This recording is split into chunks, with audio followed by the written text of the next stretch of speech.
Şimdi malumunuz 2 gün önce Mardin Dargeçit ilçesine bağlı Geri Cafer dediğimiz köyde bir gönüldaşımız Dargeçit ilçesinde alçakça bir şekilde katledildi, şehit edildi. 2 gün önce biz onun taziyesiyle, cenazesiyle uğraşırken işte Ercan Başkanımızın da haberini yine o gece aldık. Fakat bu cenazelerle uğraştığımızdan dolayı dün de yine Mardin Dargeçit'e gitmişiz cenazeyi defin etmek için. Buraya gelemedik. Bugün kısmet oldu. Yani en azından işte ailesine bir geçmiş olsun diyelim. Bizler bütün varlığımızdan, her şeyimizden bütün Müslümanlara, kim olursa olsun bütün Müslümanlara feda edeceğimizi ailesinin iyi bilmesi gerektiğini burada bir daha açıklayalım, söyleyelim. Yani elimizden gelen her türlü desteği sunmaya çalışacağız tabii ki. Ha Ercan kardeşimizin götürülmesi, ha bizim götürülmemiz arada hiçbir fark yoktur. Fakat bunu götüren zihniyet şunu çok iyi bilmelidir. Tehditle, adam kaçırmayla, katletmekle, tuzaklar kurarak veya halkın evlerine bomba atarak, molotof atarak halkımızı asla ve kata hiçbir şekilde sindiremeyeceklerdir. Çünkü bu halk Kemalist faşizme nasıl ki mezar olduysa, yani Kemalizmi bir asra yakındır, yapmış olduğu baskıları kabul etmediğinden dolayı etmediği gibi bundan sonra Marksizmin yapacağı, Leninist düşüncenin yapacağı faşist uygulamaları da kabul etmeyecektir. İslami hareket, Müslümanlar hiçbir zaman tarihin hiçbir döneminde kafirlere asla boyun eğmemişlerdir. Bundan sonra da eğmeyeceğiz. Marksist PKK'nın başkanımızı kaçırması ve daha önce üye ve gönüllülerimizin evlerini bombalaması, kaçırmaya teşebbüs etmesi tamamen İslam düşmanlığından kaynaklanıyor. Yani yoksa başka herhangi bir sebebi yoktur. Çünkü onlar Marksizmi bu topraklara, dinsizliği bu topraklara hakim kılmaya çalışıyorlar ve önlerinde görmüş oldukları tek engel de Hür Dava Partisi ve ona bağlı olan, onun türevleri olan sivil toplum kuruluşlarıdır. Ve bizler de bugüne kadar yapmış olduğumuz sosyal ve kültürel etkinliklerimiz ve faaliyetlerimizle halkımızı bilinçlendirmeye, halkımızı maddi ve manevi olarak kalkındırmaya devam ettik ve etmeye de devam edeceğiz. Yani bunlar aslında tarihten de ibret almıyorlar. Fakat genel kurullarımız, yetkili başkanlarımızın görüşmeleri devam etmektedir.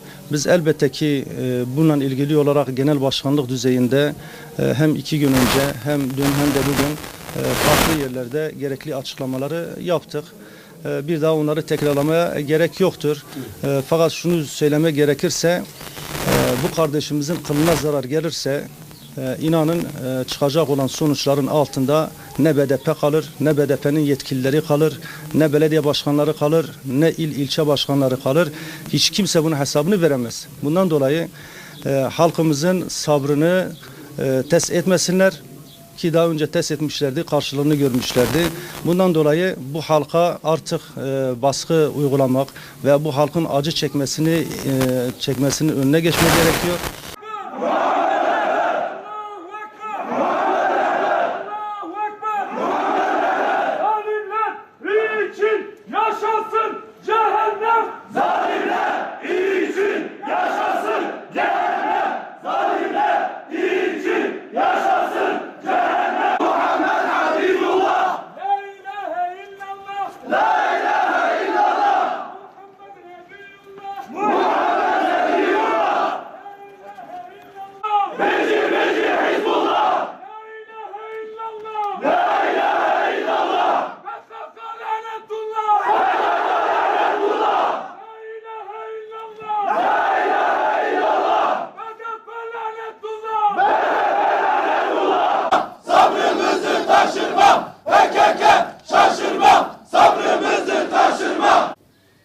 Kıyam dergahındayız. Şeyh Said'in torunları şu an Şeyh Said'in yolunu takip etmek üzere tekrardan Piran'a gelmiştir. Piran'a gelme sebebimiz Dicle ilçe temsilcimiz Ercan kardeşimizin PKK tarafından kaçırılmasıyla ilgili biz buraya toplanmışız. Tarih yine tekerrür ediyor. O zamanki Habbablar, o zamanki Bilaller, o zamanki Süheybler, Allah şahittir. Ne için şehit ediliyorsa, ne için işkence ediliyorsa, bugünün Ercanları, bugünün Muhammedleri, bugünün Mikailleri, bugünün bacıları aynı o sahabeler gibi işkence edilmekte, şehit edilmekte, kaçırılmaya çalışılmakta, hunharca katledilmektedir. Ama kafir ve zalimler bilsin ki tarih boyunca nasıl ki Nemrutlar İbrahimlere karşı mağlup olduysa, nasıl ki Firavunlar Musa'lara karşı mağlup olduysa, nasıl ki Ebu Cehiller, Ütbeler, Şeybeler Hazreti Muhammed'e ve ashabına karşı mağlup olduysa ve nasıl ki TC devleti Şeyh Said Palu ve arkadaşlarına karşı velev ki onları şehit etse bile mağlup olduysa, PKK, BDP, KCK zalimleri bilsin ki onlar da mağlup olacaklar. PKK şaşırma.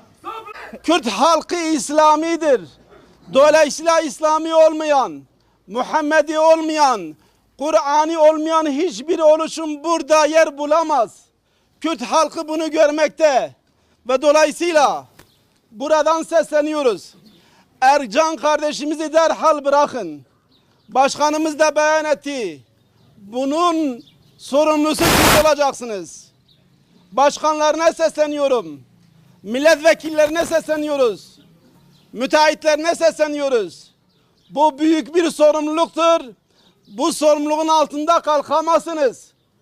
Tarih bir daha tekerrür etmesin istiyorsanız derhal ivedi bir şekilde yapmış olduğunuz bu zulümlere son verin. Yapmış olduğunuz bu katliamlara son verin. Yapmış olduğunuz bu kaçırma faaliyetlerine son verin.